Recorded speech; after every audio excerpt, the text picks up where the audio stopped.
Roughly a quarter of reported incidents of domestic abuse are female to male. Who's going to believe you that such a weak, pretty little girl like me can hit a man like you? That's what she was saying to him. Why be so sexist? Why don't they say we want to stop violence against people, or we want to stop domestic violence? Hi everybody, and welcome back to Nick Talks. This episode's amazing guest is a gentleman you've probably heard of because he's got a name you'll never forget, and it's Lembit Opik. How you doing, Lembit? Well, all the better for your flattering introduction. Thank you very much for the honour of being on your show. You're welcome. Thanks for coming along. Today we're going to talk about something extremely serious. You phoned me up the other day to say, oh, your tweet has just been on the news because I tweeted about the French President Macron being assaulted by his wife on the plane that was partly captured on camera. And I tweeted out, first of all, that it wasn't a slap. It looked like he got pushed in the face. Secondly, if you reversed the roles on this and it was him pushing his wife in the face, there'd have been national outrage. And then I ended the tweet by saying, all violence is wrong. We need to solve all violence. Let's stop picking violence against this group or that group or these people. Let's tackle violence by itself and we'll have a much better world. Yeah. And I saw your tweet. It went viral and it was on the international news, in fact, Nick Buckley, MBE. And that's why I contacted you, because I've been thinking on parallel lines to you and far from parallel lines with the Prime Minister, Keir Starmer, and the Home Secretary, Yvette Cooper. Fundamentally, my objection is this. You repeatedly hear Labour politicians saying that they want to stop violence against women and girls. And every time I hear that on the mainstream media, it enrages me. Why be so sexist? Why don't they say we want to stop violence against people, or we want to stop domestic violence? The inference with their superficial, ignorant statement is that domestic violence is against women and girls. As it turns out, as I'm sure you know, Nick, roughly a quarter of reported incidents of domestic abuse are female to male. So this isn't about gender. It's about safety, and it's about quality of life. Anybody who's experienced domestic violence, whether male or female, knows it's not about gender, it's about mindset. I can't emphasize that enough. So what we're seeing is a government which is actually being incredibly sexist and consigning, I would expect, hundreds of thousands of males, boys and men, to the dustbin of suffering because they have too little experience, as they do in many other areas as well, too little experience of the true causes and nature of domestic abuse. Yeah, I wrote a book 2 years ago on feminism, and one of the chapters was on violence because of the discussion we're having now. And I did quite a bit of research on it. And what I discovered was, first of all, women are more likely to commit domestic violence against children, against older people. And more surprisingly, women are more likely to commit domestic violence against men compared to men against women. There's been many studies on this.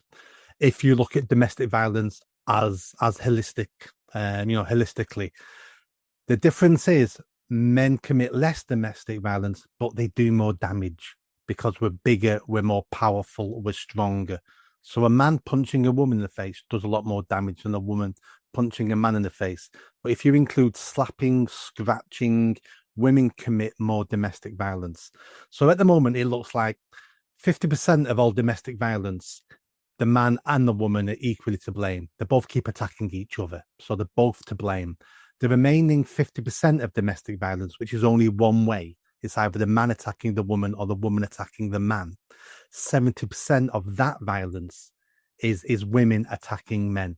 The literature's out there. The reports have been done. The mega reports have been done. I can send you the link to some of these studies. It's not me making any but up. Domestic violence is a problem. It's not as big as it used to be because we used to call this domestic violence. Have you noticed now that all the charities now call it domestic abuse? because domestic violence against women 20 years ago fell off a cliff in this country compared to other generations and decades.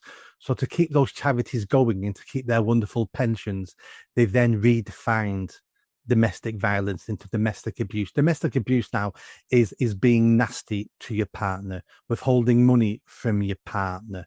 Well, that's not violence, and most of that isn't even abuse, but they keep twisting the words and twisting the meanings. So this grift, so this victimhood Olympics can keep continuing. I'm like you. Violence against anybody is wrong, and we need to tackle violence against women and girls. Of course we do. But equally, we need to attack and stop violence against men and boys, because men and boys are more likely to be assaulted, more likely to be murdered, more likely to be punched, kicked by anybody in society. Men and boys have it worse. And we keep focusing on the smaller group for votes. If we can keep women thinking they're victims, they're more likely to vote for me, usually the Labour Party. It seems to me that you're very much on the money with your observations. And let me add something else here. Domestic violence can be parents against children. Most parents, I think, do want the best for their children, but some parents are absolutely abysmal. It's incredible. You have to jump through hoops to get a motorcycle license, but you don't need to have a qualification at all to have children, which seems to me a far greater responsibility than riding a bike or driving a car.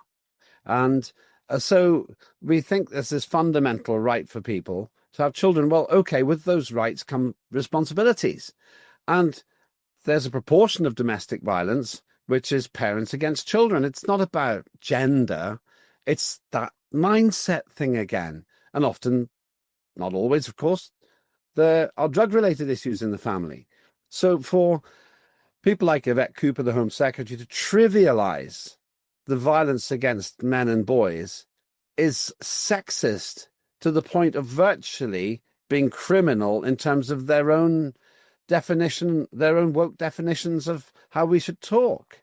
Imagine if we had, for example, a situation where hundreds of thousands of black people are being assaulted by white people.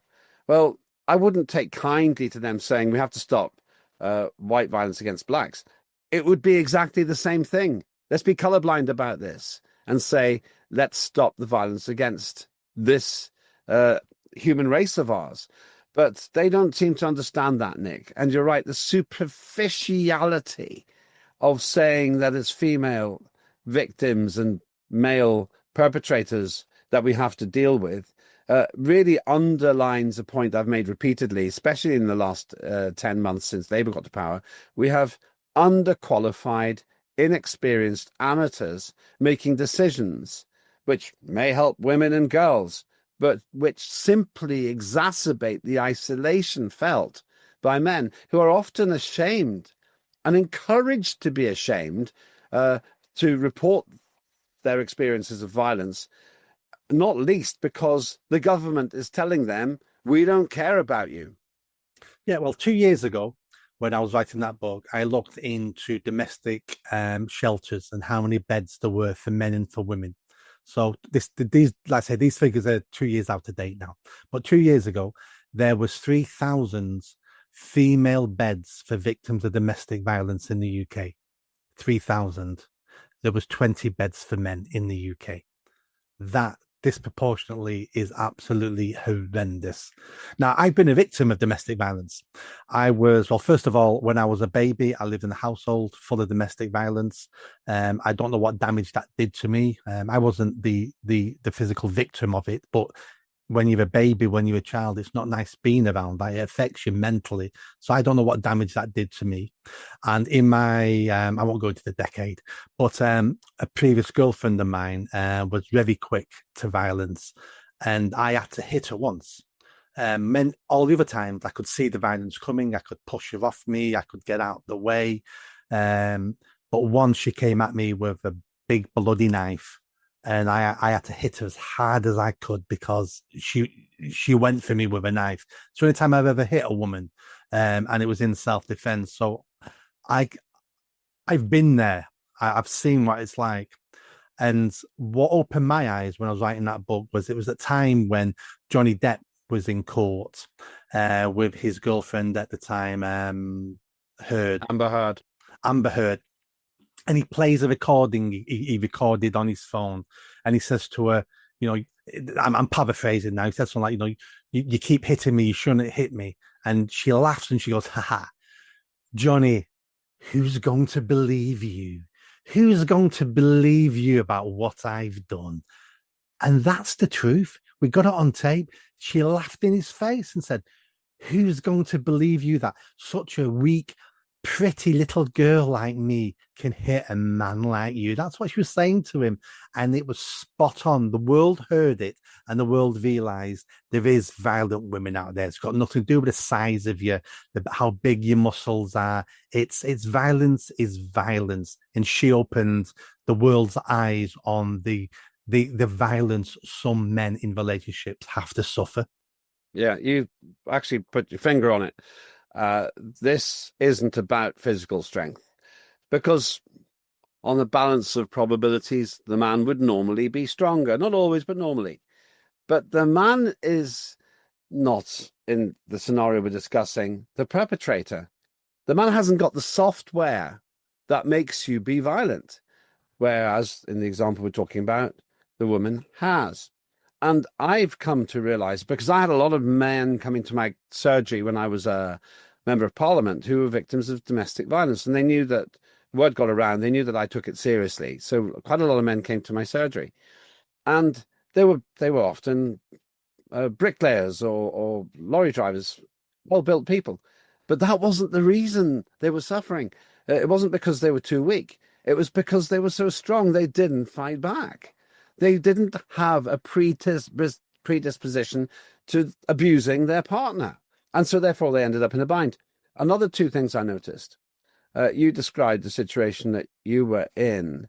When you hit the person back, she'll have jumped on that, said, oh, you're the abuser. You see, you're the abuser. I'm going to tell everyone, I'm going to get you done. And probably never let you forget it. Never let you forget it, because abusers act it out. They project their own behavior on the abused, to the point where the abused may even start believing they are the problem. And then the other point I wanted to make is this. Adding all this together, abuse is a scourge because it, as you mentioned, it doesn't just affect the immediate recipient of the abuse, whether it's physical, and I do think financial abuse happens, financial coercion, blackmail, for example. I'm going to take the children away unless you give me your money. Or I'm going to call your employer unless you give me your money. So I do think that happens. But a lot of it is simply, you're no good, you're a terrible father, you're no good as a parent, you're a failure, and all that kind of thing. I do think that works as well. I think that works to grind a person down. But here's the point. There really isn't any organized state support for male victims. There are some great charities. Men's Advice Line stands tall as just one example of a great charity, and Mankind. They do good work.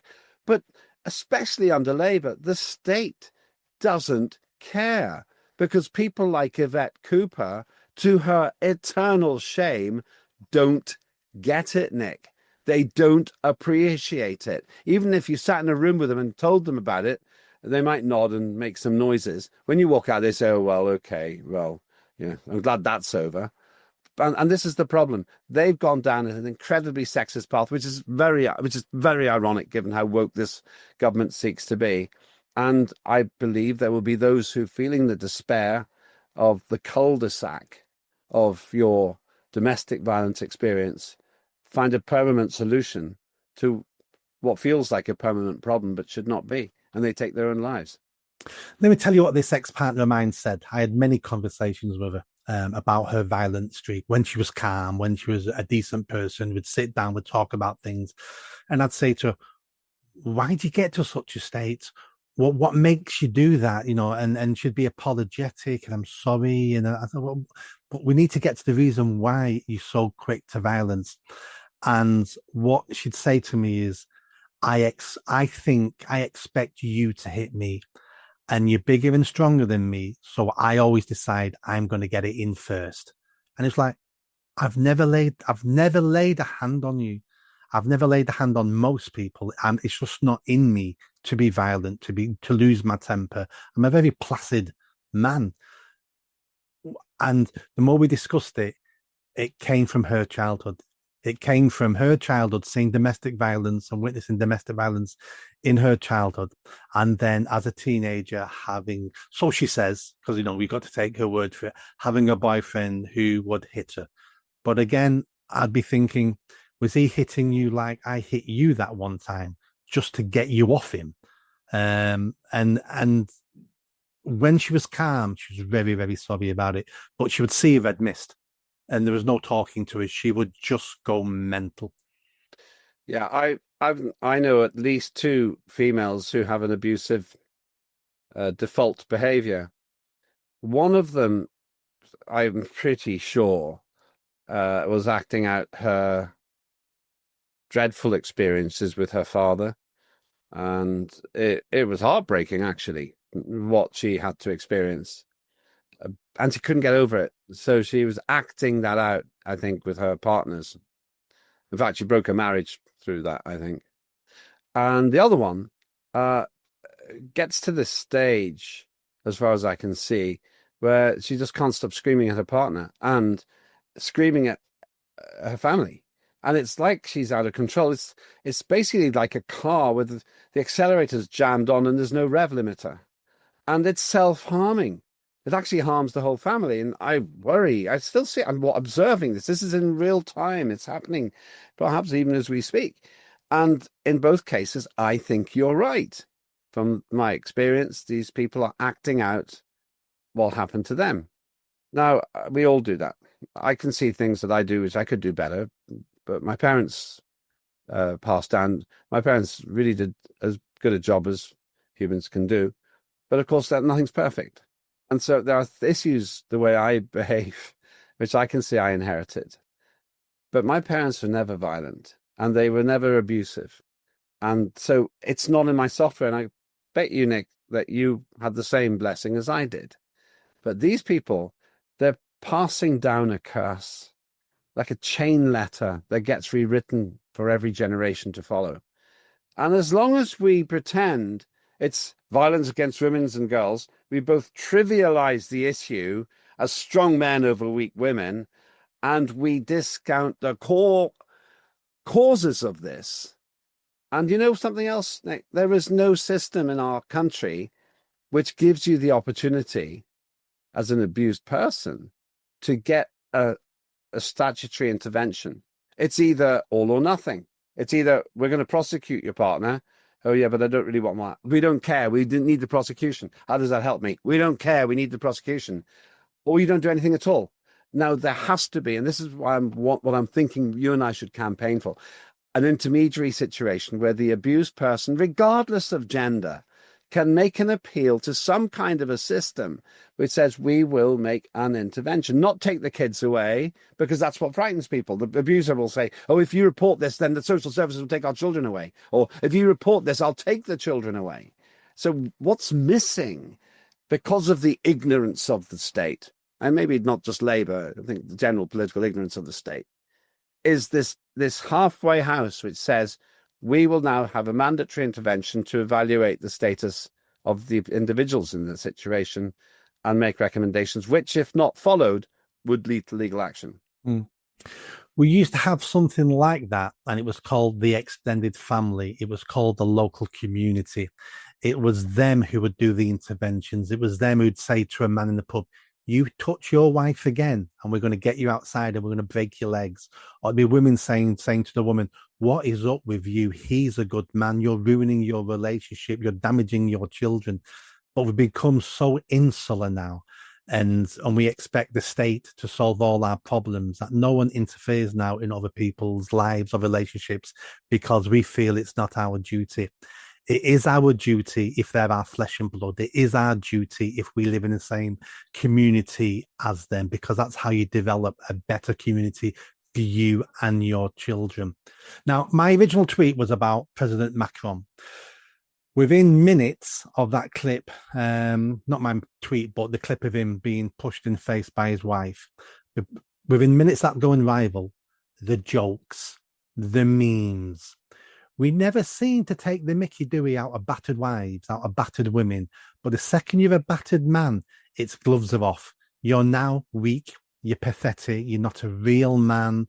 You're letting a little woman beat you up. There was jokes of him with hand slap marks on his face or having a black eye. And I'm looking at this and it was turning my stomach. It was like, let's say this man had been assaulted. We don't really know, but let's say he is being assaulted by his wife. That's an awful situation for anyone to be in. And you wonder why we don't tackle this subject and why men don't come forward and ask for help and demand for help. It's because the second they do, the second everyone finds out he's being assaulted by a small woman, he then becomes the butt of every joke. And the best example of this is, do you remember Wayne Bobbitt?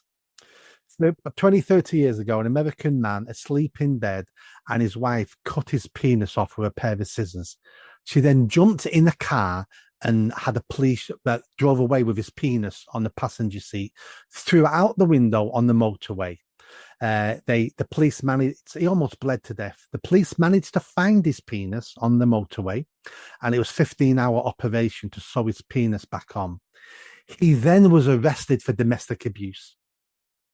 He got kicked out of court, but the police arrested him because she said when he arrested her, he's been beating me up for years. So the police arrested the man who'd had his penis chopped off, and he was the butt of every joke in the world. Can you imagine if me and you abused our wife, cut her breasts off, put him on the passenger seat of a car, went for a joyride, and threw him out the car window on the M6, and then what would happen to us? Would there be any sympathy for us whatsoever, or would we be treated like the violent nutcase we would have to be to have done that in the first place? Yes, I remember that case, and it was a byword for embarrassing crime, and Bobbitt still to this day is only associated with what happened to him. I don't know the ins and outs of the relationship between those two, but it's very hard to see from any angle how anyone could ever justify that kind of behavior. Now, returning to the present, Macron is 47, his wife's 72, and she clearly shoved him in the face like this somehow. It was strange what she was doing. I have speculations on what she was up to, but there's no doubt there's physical contact with us. She was brushing cocaine off his nose. Well, that's the gossip. That's the theory. I don't know if that's true or not. No one knows. But that's obviously the theory, and it's exacerbated. If you watch the unedited video, he goes the other way, then comes back and does this just before getting off the plane. Now, I'm not a cocaine user. I would legalize all drugs. You and I may have a different view on this. I'd legalize all drugs and regulate them, because I don't think that you can regulate addiction. You bring it out in the open and you deal with it. That's my view. So I'm not making, even if you disagree with me on that, I'm saying that because I'm not making a preachy point about Macron's habits, though there would be a massive hypocrisy if he's a cocaine user in a country where that's classified as a serious offense. Putting that aside, she shoved him in a way which is clearly quite humiliating. He falls back and then turns to the camera like Inspector Clouseau and waves in this comedy way. And it's gone around the world. As you say, I've seen the memes, and it's joke after joke after joke. Now, there's one, as you say, which has a hand mark on his face. If you turn that the other way around, let's really ram this point home. And it was a pretty 47-year-old woman with a 72-year-old husband. They wouldn't be making those jokes.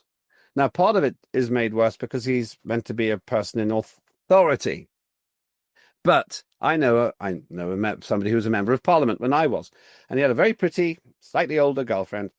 He came in with a big black eye, and he said, oh, yeah, well, he literally said I walked into a door or something like that. I have no doubt he was assaulted by his very, very authoritarian partner, and subsequently he conceded that had indeed happened. He walked around Parliament for about a month with a black eye, and he even said initially after she did it, she put makeup on it so that people couldn't see it.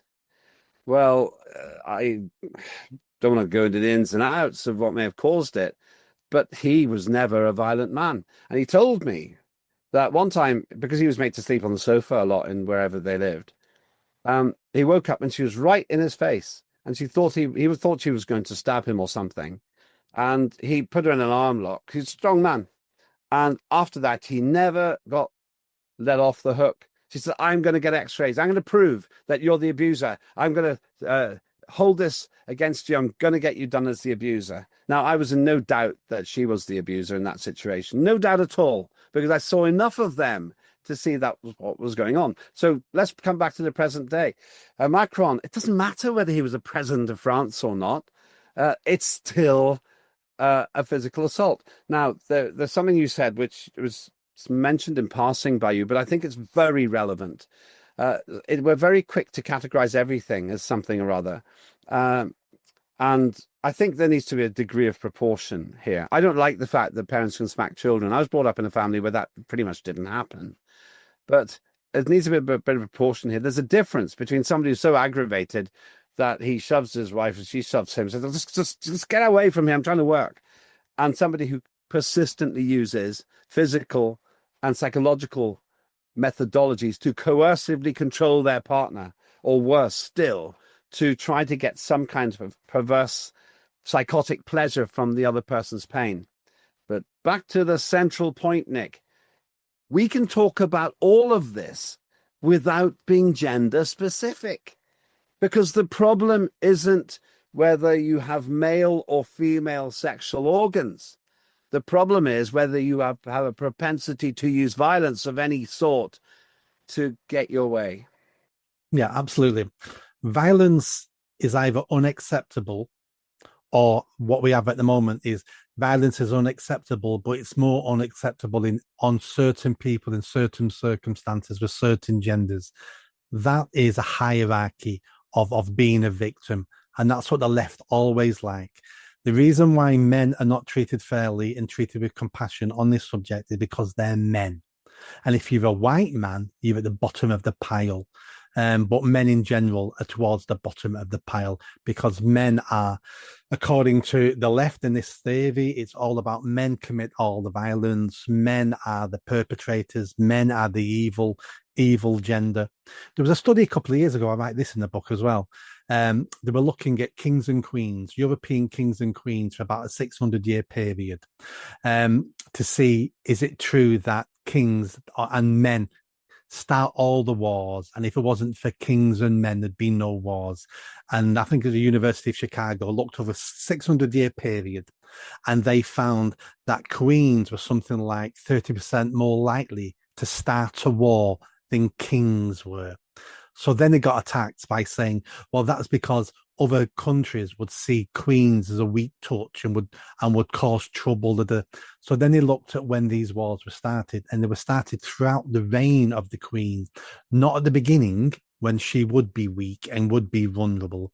And then they highlighted some of the queens. Queen Victoria was the head of our armed forces, our country, when we extended our empire to be the biggest empire ever. Then there was Catherine in Russia, Isabella of Spain. So all these things we think are true, that men are the violent ones, men are this, men are that. And because we link it to nature, and because we've been propagandized all our lives by an over-feminist society, when you look at the data, when you look at the facts, they don't hold up. They really don't hold up. Yeah, and even if it was 75% to 25%, which is what I thought was the proportion of reported abuse, 75% male to female and 25% female to male. But it sounds to me that's wrong. Well, no, that's correct, as in reported. Men don't report. Yeah, and that's because of shame and social pressure, and the fact that we have home secretaries who say we have to stop domestic violence against women and girls, and in brackets, therefore, because it doesn't happen against men and boys. So, but even with those statistics, that means a quarter of the people who are in some sort of a legal situation with abuse are men and boys, and they just don't care. Imagine if you replaced white and black again. I say, well, we have to stop domestic violence against white people. Oh, well, what about the black people? It's this built-in bigotry which curses people. You've been there, and I know people who've been there. Curses a person's life, makes it debilitating, isolates them because their friends don't want to come round. Is I don't really want if she's going to be, and I don't want to come round. And it gives a role model problem to the children who say, well, this is how the adults behave. Yeah, this is how you solve a child's looking at going. This is how you solve problems when you're married or in a relationship. You smack them till they agree with you, and children pick up these traits from parents. Of course they do.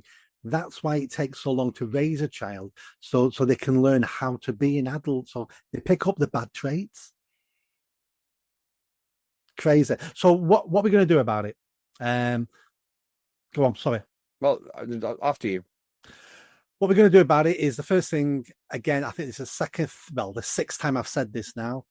I want violence to stop against everybody. I don't want people watching this going, Nick doesn't care about women and girls being abused. He's just selfish. He only cares about men and boys. Not at all. Absolutely not. I've set projects up to protect girls. I've stopped 15 girls being raped.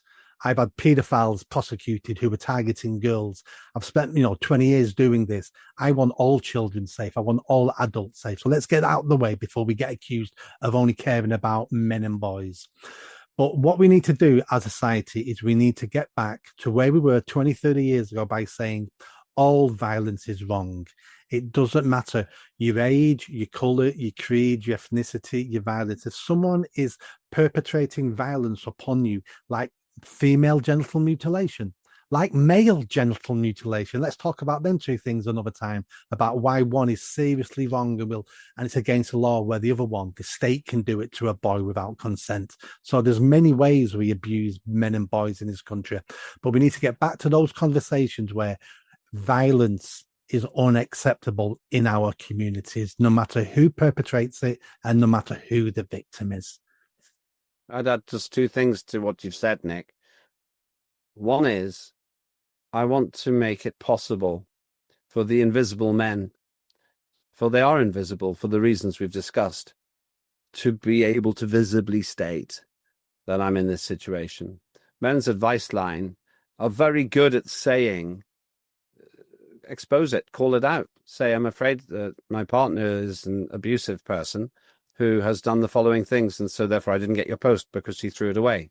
That you don't protect the abuser. It's easy to say that, very hard to do, because of course there are retribution consequences. You get punished by the abuser, or at least you fear you'll get punished, though to some extent when you shine a light on it, the abuser looks tremendously weak and often their damage becomes plain to see.